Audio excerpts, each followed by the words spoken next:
উপদেষ্টা হাসান আরিফের মৃত্যু, হাসপাতালে ডক্টর ইউনূস সহ বিভিন্ন দলের নেতারা, ধানমন্ডিতে প্রথম জানাজায় অংশ নেন প্রধান উপদেষ্টা সহ বিশিষ্টজনরা। ঘোষিত রোডম্যাপে সন্দেহ বিএনপির, সামনে রোজা, সরকারকে মনে করিয়ে দিলেন নেতারা। সিন্ডিকেটের বিরুদ্ধে কঠোর ব্যবস্থার আহ্বান। পূর্বাঞ্চলে প্রাইভেট কার চাপায় বুয়েট শিক্ষার্থী মাসুদ নিহত, ৩ জন গ্রেফতার, বিচার ও ক্ষতিপূরণের দাবিতে পলাশীতে বিক্ষোভ। বাংলাদেশ ২০২৪ সালের বর্ষসেরা দেশ, রিপোর্ট ইকোনমিস্টের, ব্যাপক প্রশংসা প্রধান উপদেষ্টা ডক্টর ইউনূসের। লুটপাট করতে ব্যাংকের অনুমোদন দিয়েছিল আওয়ামী লীগ সরকার, বিশ্লেষকদের অভিমত, ব্যাংক দখল বন্ধ হলে গতি ফিরবে অর্থনীতিতে, আবু আহমেদের মন্তব্য। দেখছিলেন ক্রাউন 7 সংবাদ শিরোনাম। এবার বিস্তারিত। অন্তর্বর্তী সরকারের ভূমি এবং বেসরকারি বিমান মন্ত্রণালয়ের উপদেষ্টা এএফ হাসান আরিফ ইন্তেকাল করেছেন। শুক্রবার বিকাল ৩টা ১০ মিনিটে রাজধানীর একটি হাসপাতালে শেষ নিঃশ্বাস ত্যাগ করেন তিনি। তার বয়স হয়েছিল ৮৩ বছর। তার মৃতদেহ দেখতে হাসপাতালে যান প্রধান উপদেষ্টা, বিএনপি, জামাত সহ বিভিন্ন দলের নেতারা। হাসান আরিফের মৃত্যুতে শোক প্রকাশ করেছেন রাষ্ট্রপতি মোহাম্মদ শাহাবুদ্দিন ও প্রধান উপদেষ্টা ডক্টর মোহাম্মদ ইউনূস। রিপোর্ট ফররুখ বাবুর। গত ৮ আগস্ট গঠিত অন্তর্বর্তী সরকারের স্থানীয় সরকার, পল্লী উন্নয়ন, সমবায় এবং ভূমি মন্ত্রণালয়ের উপদেষ্টার দায়িত্ব পান এএফ হাসান আরিফ। পরে দেয়া হয় ভূমি এবং বেসরকারি বিমান পরিবহন ও পর্যটন মন্ত্রণালয়ের দায়িত্ব। হাসান আরিফ সুপ্রিম কোর্টের জ্যেষ্ঠ আইনজীবী।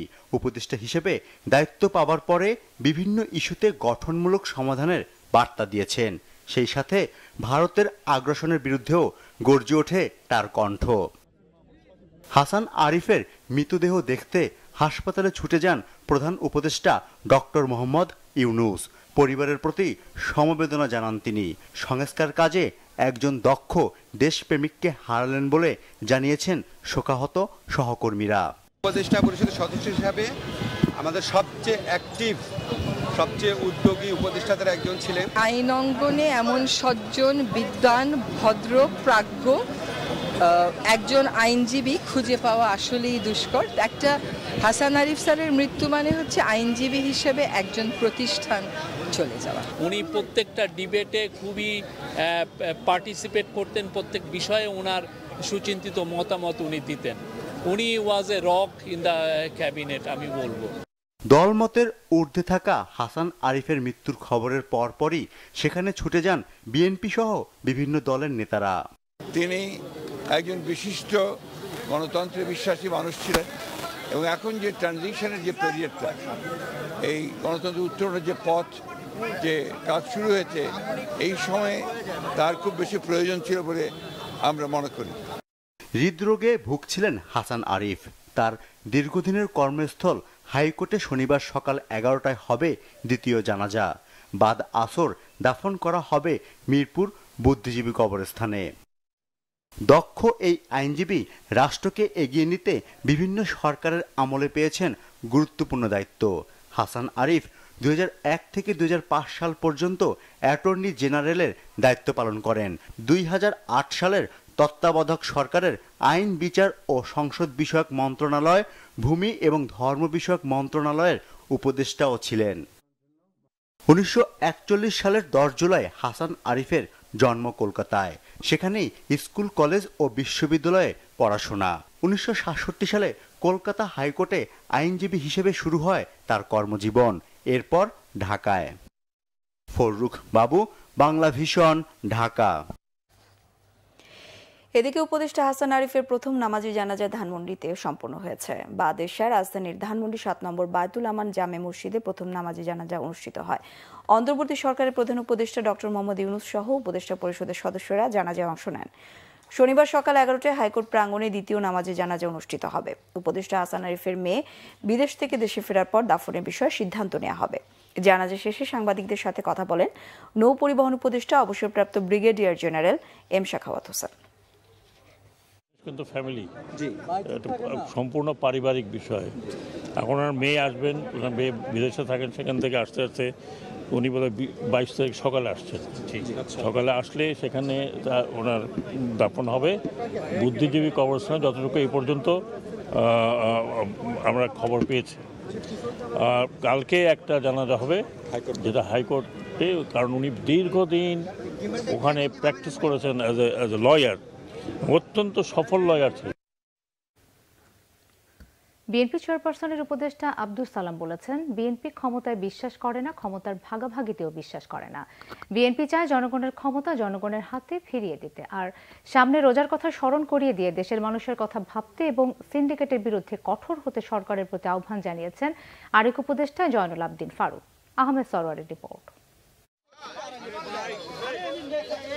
দ্রব্যমূল্যের ঊর্ধ্বগতির জন্য রাজধানীর জিগাতলায় ন্যায্য মূল্যে নিত্য প্রয়োজনীয় পণ্য বিক্রির কৃষক বাজারের উদ্যোগ নিয়েছে agriculturist association of Bangladesh Dhaka মহানগর। শুক্রবার সকালে এর উদ্বোধন করেন বিএনপি চেয়ারপারসনের উপদেষ্টা বীর মুক্তিযোদ্ধা আব্দুস সালাম। সংক্ষিপ্ত সমাবেশে আব্দুস সালাম বলেন, বিএনপি ক্ষমতায় নেই, তারপরও বৃহৎ রাজনৈতিক দল হিসেবে জনগণের কষ্ট লাগবে এই উদ্যোগ।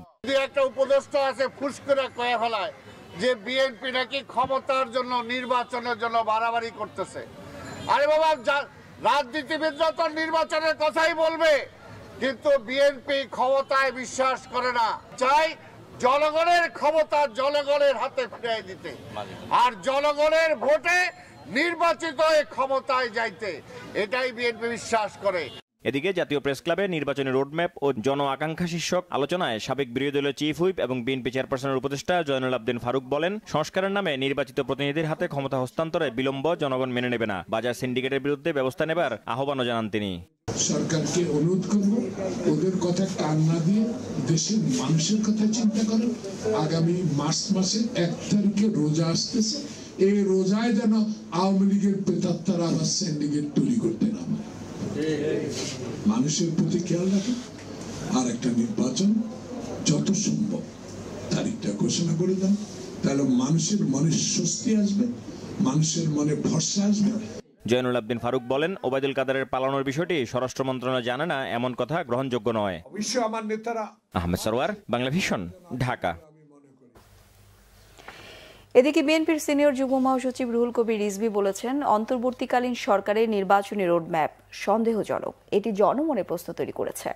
শুক্রবার বিকেলে রাজধানীর মোহাম্মদপুরে জুলাই গণ অভ্যুত্থানে আহত ও নিহতদের পরিবারকে আমরা বিএনপি পরিবারের পক্ষ থেকে সহায়তা ও সাক্ষাৎ শেষে তিনি কথা বলেন। রিজভী বলেন, দেশের যে কোনো আন্দোলন সংগ্রাম থেকে কখনো পিছপা হয়নি বিএনপি। 80-90 দশকে বিএনপি যা বলেছে এখনো তাই বলছে। জাতির প্রতিটি অর্জনের সঙ্গে জড়িত আছে বিএনপির নাম। তিনি বলেন, বিএনপি চেষ্টা করছে জুলাই আগস্ট ছাত্র জনতার অভ্যুত্থানে আহত নিহতদের পরিবারের পাশে দাঁড়াতে, এরই অংশ হিসেবে সহায়তা করা হচ্ছে বলে জানান তিনি। রোডম্যাপ ঘোষণা করলো অন্তর্বর্তীকালীন সরকার। অন্তর্বর্তীকালীন সরকারকে যত ধরনের সহযোগিতা বিএনপি করে এসছে, তাকে সমর্থন দিয়ে এসেছে, কিন্তু কেন জানি মনে হচ্ছে রোড ম্যাপ যেটি দিয়েছেন সেটি একটু প্রলম্বিত রোড ম্যাপ। এইটা আমার মনে হয় সাধারণ মানুষের কাছে এটা একটা প্রশ্নবোধক চিহ্ন দেখা দিচ্ছে। পূর্বাচলের 300 ফিট সড়কে প্রাইভেট কারের চাপায় বাংলাদেশ প্রকৌশল বিশ্ববিদ্যালয় বুয়েট শিক্ষার্থী মোহতাসিম মাসুদ নিহতের ঘটনায় 3 জনকে আটক করেছে পুলিশ। ডোপ টেস্টে 2 জনের শরীরে অ্যালকোহল পাওয়া গেছে। নিহত মোহতাসিমের লাশ ময়নাতদন্তের জন্য রাজধানীর শহীদ সোহরাওয়ার্দী মেডিকেল কলেজ হাসপাতালে পাঠানো হয়েছে। এদিকে শিক্ষার্থী মাসুদ নিহতের ঘটনার বিচার দাবি জানিয়ে বিক্ষোভ করেছে বুয়েট শিক্ষার্থীরা। এসএম ফজলের রিপোর্টে বিস্তারিত। তরুণ তরুণীদের এমন আচরণের নিয়মিত চিত্র 300 ফিট হাইওয়ে সড়কের। রাত যতই বাড়ে, এক শ্রেণী তরুণ তরুণীর উন্মাদনা বাড়ে এলাকাটিতে। তরুণ তরুণীদের মদ্যপানের পাশাপাশি চলে নানা অপকর্ম, চলে বেপরোয়া গাড়ি, মোটরসাইকেল চালানোর প্রতিযোগিতাও। সম্প্রতি পূর্বাচলে ঘুরতে গিয়ে লাশ হয়ে ফেরেন সুজানা নামে এক শিক্ষার্থী। এর একদিন পরেই পূর্বাচল সড়কে বেপরোয়া প্রাইভেট কারের চাপায় প্রাণ হারান বুয়েটের শিক্ষার্থী মোহতাসিন। শিক্ষার্থী মোহতাসিন নিহতের ঘটনায় বিচারের দাবি জানিয়ে বিক্ষোভ করেছে বুয়েট শিক্ষার্থীরা। তাদের অভিযোগ, সাবেক সেনা কর্মকর্তার ছেলের বেপরোয়া গাড়ি চালনার শিকার হয় বুয়েটের এই শিক্ষার্থী। আমরা সুস্পষ্ট প্রমাণ পেয়েছি যে এই ঘটনায় অভিযুক্ত চালক মদ্যপ অবস্থায় ছিলেন এবং বেপরোয়াভাবে গাড়ি চালাচ্ছিলেন। গাড়ি চালকের ক্ষমতাশালী আত্মীয়রা মামলার মোড় ঘোরানো, এমনকি মামলা যাতে না নেওয়া হয় তার ব্যবস্থা করতে ব্যস্ত। অতীতেও আমরা দেখেছি যে অপরাধী যদি প্রভাবশালী হয় তাহলে বিভিন্নভাবে প্রভাব খাটিয়ে ভিকটিমের পরিবারকে ভয়ভীতি দেখিয়ে হুমকি ধামকি দিয়ে ভিকটিমের পরিবারকে মামলা না করার জন্য চাপ প্রদান করে প্রাথমিকভাবে মামলা হলেও পরবর্তীতে বিভিন্নভাবে মামলা তুলে নেওয়ার জন্য প্রত্যক্ষ পরোক্ষভাবে চাপ প্রদান করা হয়। এটা আমরা কখনোই হতে দিতে পারি না। নিহত মাসুদের পরিবারকে যথোপযুক্ত ক্ষতিপূরণ প্রদান করতে বিবাদী পক্ষকে বাধ্য করতে হবে। তদন্ত কার্যক্রমে বাধা প্রদানের চেষ্টা করলে তাদের বিরুদ্ধে অভিযোগ সাপেক্ষে আইনানুগ ব্যবস্থা গ্রহণ করতে হবে। ঘটনার সঙ্গে জড়িত 3 জনকে গ্রেপ্তার করেছে পুলিশ। আমাদের সামনে এসে হয়তোবা তারা একটু স্লো হয় বা চেকপোস্ট দেখলে স্লো হয়, বাট অন্য সময় পুরো সম্পূর্ণ রাস্তায় কিন্তু চেকপোস্টের আওতায় আনা সম্ভব নয়। পয়েন্টে পয়েন্টে আমাদের চেকপোস্ট আছে। এক্ষেত্রে আমরা জনগণকে আহ্বান করব যে আপনারা একটু সচেতন হবেন যে হচ্ছে, এবং এই রাস্তায় গাড়ি চালানোর ক্ষেত্রে আমরা যেন ট্রাফিক আইন মেনে চলি, নির্ধারিত গতিসীমার উপরে যেন গাড়ি না চালাই। এই সড়কে বেপরোয়া গতিতে চলা মোটরসাইকেল, প্রাইভেট কার ও তরুণ তরুণীদের উচ্ছৃঙ্খলা না কমলে বাড়তেই থাকবে এমন করুণ মৃত্যু। এসএম ফয়েজ, বাংলাভিশন, ঢাকা। বাংলাদেশকে 2024 সালের বর্ষসেরা দেশ নির্বাচিত করেছে প্রভাবশালী ব্রিটিশ সাময়িকী দ্য ইকোনমিস্ট। চলতি বছর 5 আগস্ট ছাত্র জনতার অভ্যুত্থানে শেখ হাসিনার পতন এবং দেশের নতুন যাত্রায় প্রধান উপদেষ্টা ডক্টর মোহাম্মদ ইউনূসের ভূমিকা বাংলাদেশকে তালিকার শীর্ষে নিয়ে গেছে। বৃহস্পতিবার দ্য ইকোনমিস্টের প্রকাশিত প্রতিবেদন অনুযায়ী সেরা নির্বাচিত হওয়ার তালিকায় বাংলাদেশ, সিরিয়া, পোল্যান্ড, দক্ষিণ আফ্রিকা ও আর্জেন্টিনার মতো দেশকে পেছনে ফেলেছে। সেরা নির্বাচনের ক্ষেত্রে সবচেয়ে সুখী বা নৈতিকভাবে শ্রেষ্ঠত্বকে প্রাধান্য দেওয়া হয়নি, বরং গেল 12 মাসে দেশের উন্নতিকে প্রাধান্য দেওয়া হয়েছে। প্রতিবেদন অনুযায়ী গেল 15 বছরে শেখ হাসিনা বাংলাদেশের দমন-পীড়ন, নির্বাচনে জালিয়াতি, বিরোধীদের কারাগারে পাঠানো এবং অর্থ আত্মসাতের মতো কাজে যুক্ত ছিলেন। ছাত্র জনতার অভ্যুত্থানে স্বৈরশাসক শেখ হাসিনার পতন বাংলাদেশের জন্য বিজয় নিয়ে আসে। পরবর্তীতে অন্তর্বর্তী সরকার বাংলাদেশের আইন শৃঙ্খলা পুনঃপ্রতিষ্ঠা করেছে এবং অর্থনীতিকে স্থিতিশীল করেছে। ডক্টর মোহাম্মদ ইউনূসের অন্তর্বর্তী সরকারকে আশাব্যঞ্জক হিসেবে দেখছে দ্য ইকোনমিস্ট।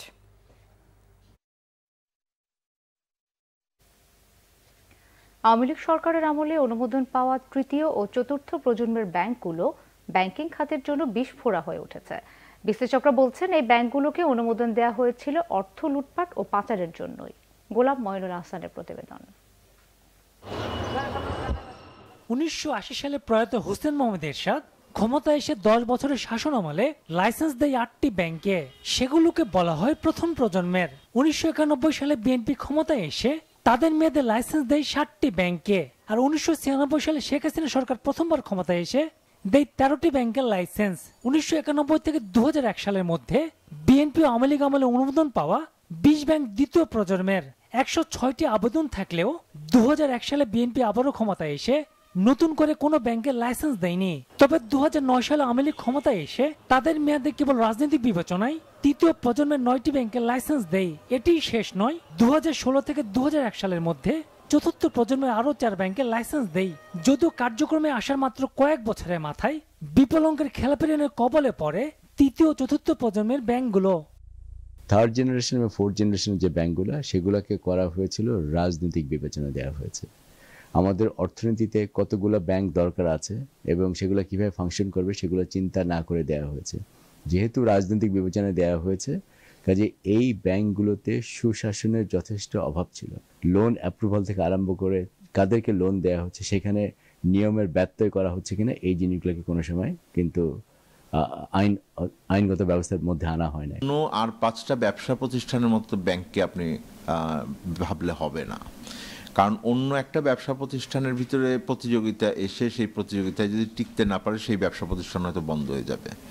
ব্যাংক আমানতকারীর অর্থ নিয়ে ব্যবসা করেন, যে কারণে তাকে একটা নিয়মতান্ত্রিকভাবে নিয়ন্ত্রণের ভিতরে থাকতে হয়। বিশ্লেষকরা বলছেন অর্থনৈতিক বিবেচনায় ব্যাংকগুলোকে লাইসেন্স দেওয়া হয়নি, উদ্দেশ্য ছিল লুটপাটের। একটা কোটারি গ্রুপের স্বার্থকেই হয়তো হাসিল করার একটা পারমিশন দিয়েছিল, সেটাও আসলে নৈতিক ভিত্তি ছিল না। আর তারপরে যেটা হয়েছে, আমরা দেখেছি যে অবাধ লুটপাট হয়েছে আর কি, ব্যাংকগুলো থেকে টাকা লোপাট করা হয়েছে, অ্যাকাউন্টেবিলিটি ছিল না, প্রজেক্ট তারা কোনগুলো দিচ্ছে সেগুলোর ক্ষেত্রে এখন যে ভয়াবহ চিত্র প্রকাশ পাচ্ছে। অনেক সময় যেসব অ্যাসেট দেখানো হয়েছে লোন স্যাংশনের আগে সেগুলোর কিন্তু কোনো ভিত্তি ছিল না। আমরা দেখেছি যে নামে বেনামে রেজিস্ট্রেশন দেখে কোম্পানি তাদেরকে লোন দেওয়া হয়েছে। এটা দেওয়াই হয়েছে লুটপাট করার জন্য, কারণ এই ব্যাংকগুলোর মধ্যে বেশ কয়েকটি ব্যাংক আছে যারা ধরেন হতে পারে যে অনাদায়ী ঋণ ব্যাংকের থাকবে, কিন্তু যেই প্রক্রিয়ায় এই ব্যাংকগুলো ঋণ দিয়েছে সেইটা খুবই এখন স্পষ্টভাবে বের হয়ে আসছে যে তারা সম্পূর্ণ অনিয়মের ভিতরে গিয়ে আমানতকারীর অর্থ লুটপাটের জন্য এটাকে একটা মাধ্যম হিসেবে ব্যবহার করেছেন। দুর্বল ব্যাংকগুলো দেশে অর্থনীতিতে বড় ক্ষতি তৈরি করেছে বলে মন্তব্য করেন তারা। দরকার আছে যে ভবিষ্যৎ। গোলাম মইনুল হাসান, বাংলা ভিশন, ঢাকা। ইনভেস্টমেন্ট কর্পোরেশনের চেয়ারম্যান অধ্যাপক আবু আহমেদ বলেছেন, অর্থ পাচার ও ব্যাংক দখল বন্ধ করা গেলেই দেশের অর্থনীতিতে গতি ফিরে আসবে। আন্তর্জাতিক অভিবাসী দিবস উপলক্ষে ডিবেট ফর ডেমোক্রেসি আয়োজিত ছায়া সংসদে তিনি কথা বলেন। অধ্যাপক আবু আহমেদ বলেন, প্রবাসীদের রেমিটেন্স না থাকলে দেশে এত চাকচিক্য থাকতো না। বলেন, রেমিটেন্সের উপর ভর করে অর্থনীতি টিকে আছে, তাই প্রবাসীদের সুযোগ সুবিধা নিশ্চিত করার তাগিদ তার। এই অর্থনীতিবিদ বলেন, দেশের দুর্ভাগ্য হলেও শাসক শ্রেণী সবসময় লুটেরাদের দিয়েই পরিবেষ্টিত ছিল। ফলে গত 15 বছরে দেশের টাকা পাচার হয়েছে, ব্যাংকগুলো খালি করে ফেলা হয়েছে। টাকা পাচারে হুন্ডি ব্যবহার করে রেমিটেন্স আসার ক্ষেত্রে প্রতিবন্ধকতা তৈরি হয়েছে। অধ্যাপক আবু আহমেদ বলেন, অর্থনীতির স্বার্থে সংস্কারের মাধ্যমে প্রবাসীদের মর্যাদা নিশ্চিত করতে হবে।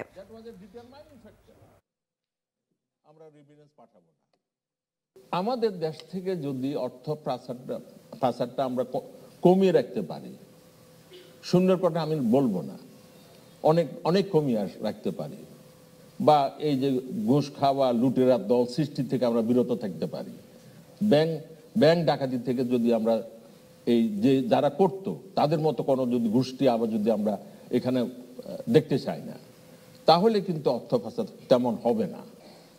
আমাদের দুর্ভাগ্য, আমরা এমন কিছু শাসক পেয়েছিলাম যাদের শুধু নিজস্ব ইন্টারেস্টে তারা মুভ করতো, যাদের নিজস্ব ইন্টারেস্ট থাকবে না, সোসাইটির জন্য ইন্টারেস্ট থাকবে, আমরা তাদেরকে সামনে দেখতে চাই। এবং যারা মাঠে ময়দানে পরিশ্রম করে তাদেরকে, যারা মেরিটোরিয়াস তাদেরকে, সৎ কর্মঠ মানুষের যদি মূল্যায়ন না করেন তাহলে সমাজ পিছিয়ে পড়বে। কোনোভাবেই নিয়ন্ত্রণে আনা যাচ্ছে না চালের দর। সরবরাহ ঠিক থাকলেও সপ্তাহের ব্যবধানে কেজিতে বেড়েছে 4 থেকে 5 টাকা, কেজিতে 20 থেকে 30 টাকা বেড়েছে সব ধরনের মুরগির দামও। সরবরাহ স্বাভাবিক থাকায় দাম কমেছে মাছ ও সবজির।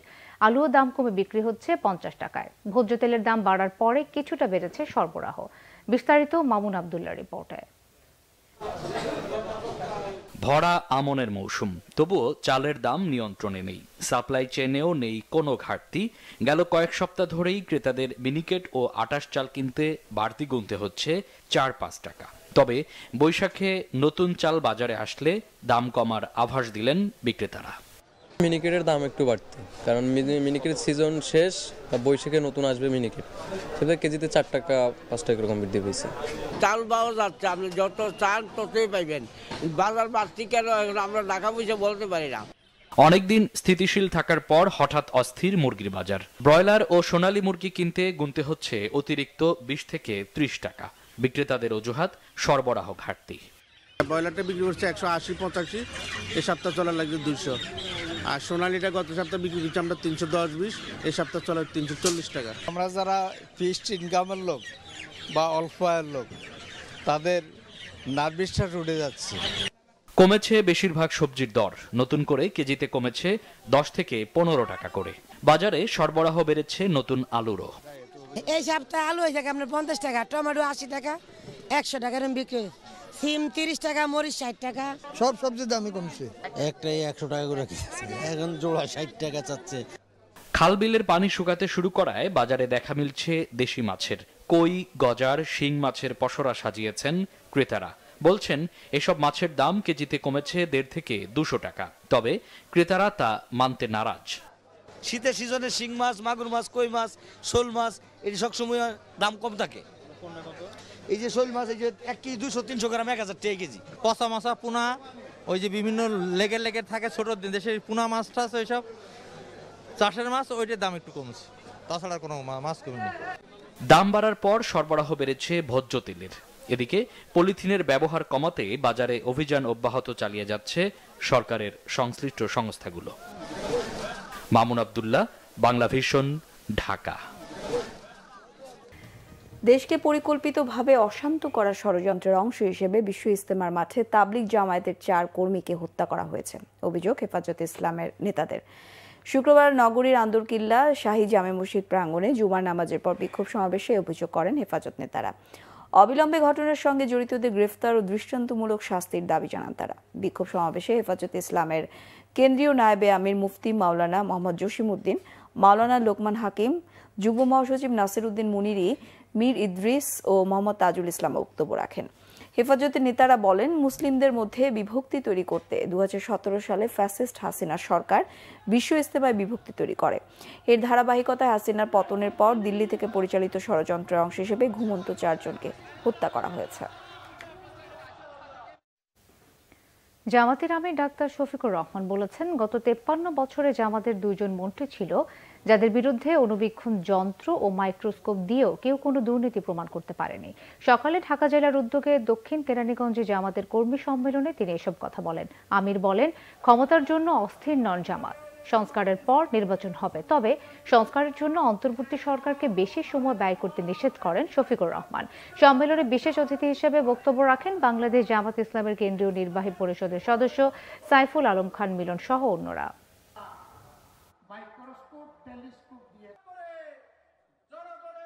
মাইক্রোস্কোপ টেলিস্কোপ দিয়ে কোনো অপরাধ অথবা কোনো দুর্নীতি আবিষ্কার করতে পারেননি।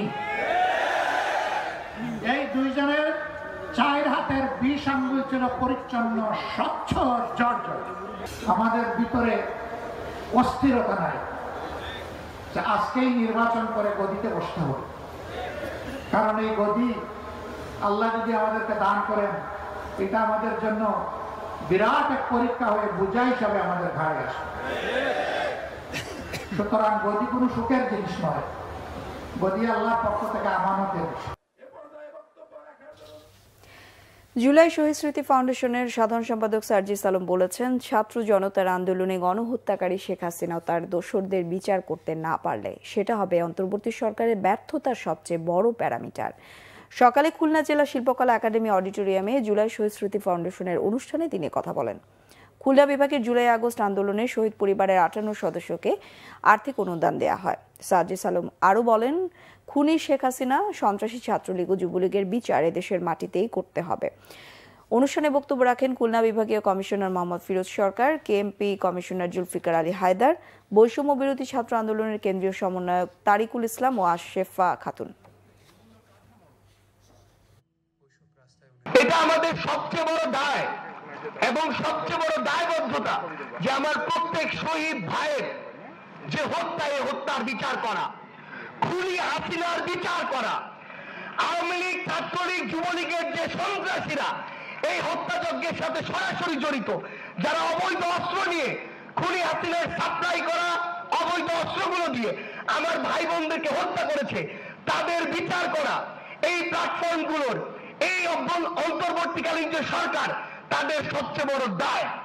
যদি এটা তারা তাদের জায়গা থেকে করে যেতে না পারে, এটাই তাদের সীমাবদ্ধতার এবং ব্যর্থতার সবচেয়ে বড় প্যারামিটার হবে। সাংস্কৃতিক অঙ্গনের নানা সীমাবদ্ধতা ও স্থবিরতা আগামী বছর দূর হবে বলে আশা প্রকাশ করেছেন তথ্য সম্প্রচার উপদেষ্টা নাহিদ ইসলাম। বলেন, এই লক্ষ্যে চলচ্চিত্র সেক্টরে সংস্কারের উদ্যোগ নেওয়া হয়েছে। 17তম বাংলাদেশ আন্তর্জাতিক স্বল্পদৈর্ঘ্য ও মুক্ত চলচ্চিত্র উৎসব ঢাকা 2024-এর উদ্বোধনী অনুষ্ঠান শেষে তিনি এসব কথা বলেন। বাংলাদেশ শর্ট ফিল্ম ফোরামের আয়োজনে শনিবার থেকে 27 ডিসেম্বর পর্যন্ত চলবে এই উৎসব। এতে 101টি দেশের 276টি চলচ্চিত্র প্রদর্শিত হবে। উপদেষ্টা নাহিদ বলেন, চলচ্চিত্র শিল্পকে যতটা গুরুত্ব দিয়ে দেখা উচিত ছিল সংশ্লিষ্ট মন্ত্রণালয় তা করেনি। চলচ্চিত্র জগৎকে অবহেলার চোখে দেখা হয়েছে বলেও তিনি মনে করেন। নাহিদ বলেন, চলচ্চিত্র ও সাংস্কৃতিক অঙ্গনকে সর্বোচ্চ পৃষ্ঠপোষকতা করবে সরকার। সরকারি প্রতিষ্ঠানগুলো রয়েছে, এফডিসি সহ সবকিছুকে কার্যকর করতে চাই যাতে, এবং সরকারের জায়গা থেকে সর্বোচ্চ পৃষ্ঠপোষকতা আমরা চলচ্চিত্র এবং সংস্কৃতি অঙ্গনে করতে চাই। তো আশা করি যে আমাদের যেই চলচ্চিত্র এবং সংস্কৃতি অঙ্গনে নানা ধরনের সীমাবদ্ধতা এবং স্থবিরতা ছিল, আগামী বছর সেই সীমাবদ্ধতাগুলো দূর হবে এবং আমাদের যে রাজনৈতিক লড়াইয়ের মধ্যে দিয়ে আমরা এই অন্তর্বর্তীকালীন সরকার এবং গণঅভ্যুত্থান সংগঠিত হয়েছে, আগামী বছর সেটার একটা সাংস্কৃতিক রূপান্তর আমরা দেখতে পাবো। রূপগঞ্জের জলসিঁড়ি আবাসিক প্রকল্প এলাকায় বিওএ ম্যারাথন 2024-এর সমাপনীতে পুরস্কার বিতরণ করেছেন সেনাবাহিনীর প্রধান জেনারেল ওয়াকারুজ্জামান। ভেটেরান ও সাধারণ বিভাগে ভাগ হয়ে এতে অংশ নেন প্রায় 5,000 নারী এবং পুরুষ। ম্যারাথনের সব ক্যাটাগরি মিলিয়ে বিজয়ীদের মাঝে 72,90,000 টাকার প্রাইজ মানি পুরস্কার তুলে দেন সেনাপ্রধান ওয়াকারুজ্জামান। এর আগে সকাল 6টা থেকে বিওএ ম্যারাথনে 2টি ক্যাটাগরিতে রেস ও হাফ ম্যারাথন এবং 50 বছরের বেশি বয়স্ক ব্যক্তিরা ভেটেরান ক্যাটাগরিতে দৌড়ান। এ সময় সেনাপ্রধান বলেন, বিওএ প্রথমবার ম্যারাথনের আয়োজন করে। বছরে অন্তত 2বার এই ম্যারাথন আয়োজনের পরিকল্পনা রয়েছে। বছরে 2বার ম্যারাথন করা অলিম্পিক অ্যাসোসিয়েশনের পক্ষ থেকে আমি মনে করি যে এটা আরো বেশি করা যেতে পারে এবং আমরা ধীরে ধীরে এগুলো ডিভিশন শহরেও আমরা এগুলো ছড়িয়ে দিতে চাই। পরবর্তীটা ইনশাআল্লাহ আমরা চিটাগাঙে করতে চাই, তারপর হয়তো কক্সবাজার এবং বিভিন্ন আমাদের দেশের বিভিন্ন জায়গায় ডিভিশন শহরে বা গুরুত্বপূর্ণ জায়গাগুলোতে এই ধরনের কম্পিটিশন আমরা করতে চাই। আরো কিছু খবর নিয়ে একটা ডেস্ক রিপোর্ট।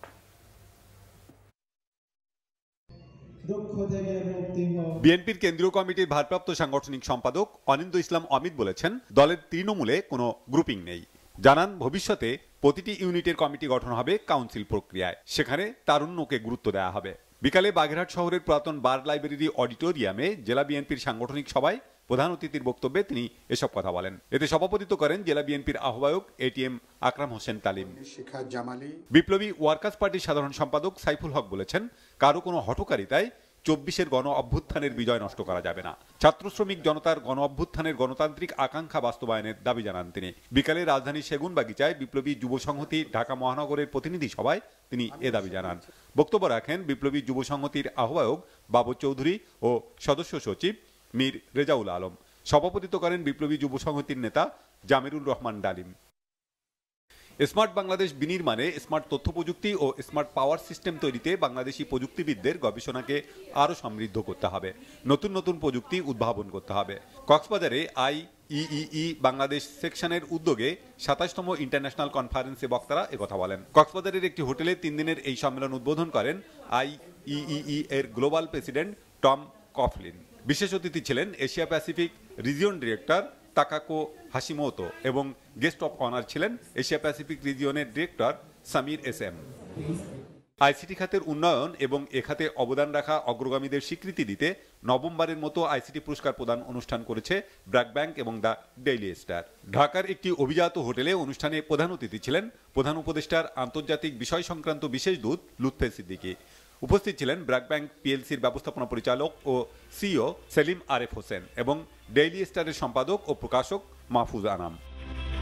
খাগড়াছড়িতে বাংলাদেশ মারমা ঐক্য পরিষদ সদর উপজেলা শাখার 7ম কাউন্সিল অনুষ্ঠিত হয়েছে। টাউন হলে দিনব্যাপী অনুষ্ঠানের শুরুতেই সকালে জাতীয় ও দলীয় পতাকা উত্তোলন, ত্রিপিটক পাঠ ও সংগঠনের নিহতদের স্মরণে 1 মিনিট নীরবতা পালন করা হয়।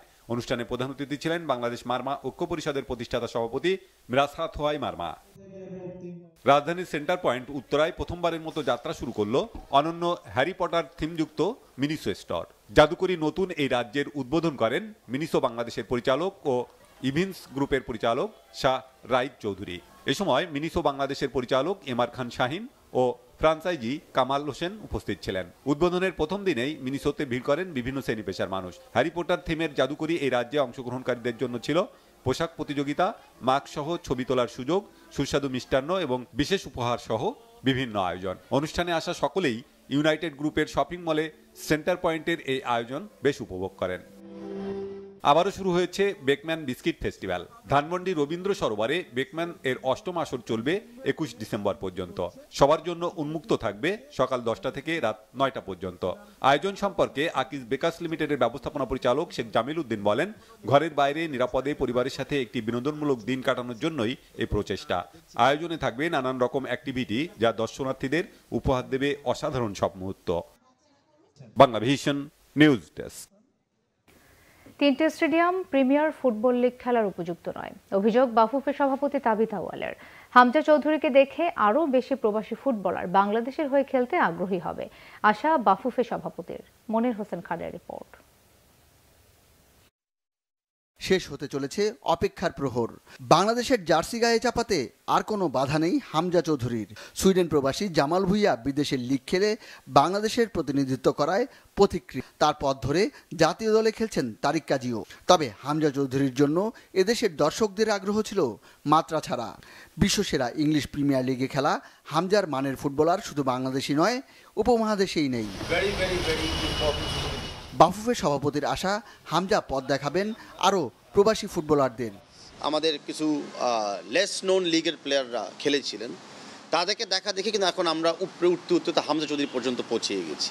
আমরা এরকম আরও কিছু প্রবাসী বাংলাদেশিদেরকে চিহ্নিত করে ইন্সপায়ার করতে পারবো আমাদের দলের পক্ষে খেলার জন্য। তো হামজা চৌধুরীকে আমরা এক্সেপশন হিসাবে দেখতে চাচ্ছি না, আমরা হামজা চৌধুরী দেখতে চাচ্ছি যে আগামীর একটা নর্ম, যে আগামীতে অনেক বাংলাদেশি প্লেয়ার বিদেশের ভালো ভালো লিগে খেলার চান্স পাবে। ইংলিশ কন্ডিশনে বেড়ে ওঠা হামজা কতটা মানিয়ে নিতে পারবেন তা নিয়ে শঙ্কা আছে। তবে ইপিএলের টপ লেভেলে খেলা একজন ফুটবলারের জন্য বড় সমস্যা হবে না বলে মনে করেন তাবিত আওয়াল। ফুটবলাররা যারা প্রফেশনাল, তাদের এবিলিটি আছে টু অ্যাডাপ্ট। তারা যে কোনো কোচের খেলার সাথে অ্যাডাপ্ট করতে তাদের এবিলিটি থাকতে হয়। অনেক সময় মাঠে পরিবর্তন আসে, হার্ড পিচ থাকে, সফট পিচ থাকে, টার্ফ পিচ থাকে, ওয়েদারের একটা পরিবর্তন আসে। আমরা যেটা জানি যে এর আগে আমাদের প্লেয়াররা ভুটানেও খেলেছিল হাই এলিভেশনে। তা আমাদের প্লেয়ারদেরও অনেক অ্যাডাপ্টেবিলিটি আছে। And likewise I am sure বিদেশে যারা খেলে সেই বাংলাদেশি প্লেয়ারদেরও কিন্তু অনেক অ্যাডাপ্টেবিলিটি আছে। কিন্তু দ্যাটস নট ইম্পর্টেন্ট। ইম্পর্টেন্টটা হলো যে যার পক্ষে আমরা খেলবো, যেই ভেন্যুতে আমরা খেলবো, সেই জায়গায় আমরা অ্যাডাপ্টিভ হব কিনা। শুধু কন্ডিশন নয়, সমস্যা বাংলাদেশের লিগের মান ও মাঠ নিয়েও। এই নিয়ে হতাশ বাফুফে সভাপতি। আমাদের বর্তমানে 3টা এডিশনাল মাঠ আছে, স্টেডিয়াম আছে, যেখানে আমাদের স্বীকার করতে হয় যে বাংলাদেশের টপ প্লেয়ারদের জন্য ওই খেলা উপযুক্ত নয়। ন্যাশনাল স্পোর্টস কাউন্সিলের সাথে সরাসরি ওপেনলি শেয়ারও করেছি যে এভাবে যদি তারা আমাদেরকে লাস্ট মোমেন্টে মাঠ দেয়, তার ভিতরে মাঠ দেওয়ার পরেও, বরাদ্দ দেওয়ার পরেও কিন্তু কুমিল্লা স্টেডিয়ামটা আবার একদিনের জন্য তারা চিঠি আকারে আবার ফেরত নিতে যাচ্ছে।